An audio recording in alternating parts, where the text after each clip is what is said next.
Today's video is for my family.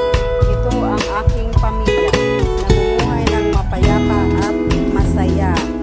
Ligaya ang hatid sa bawat isa. Nagdadamayan sa bawat problema. Ang aming ama ang haligi ng tahanan. Bigay niyang pagmamahal ay walang hangganan. Siya rin ang aming sinandalan. Sa mga oras na kami ay nangangailangan, siya ang ilaw ng aming tahanan. Sa aming paglaki, kami ang kanyang ginabayan.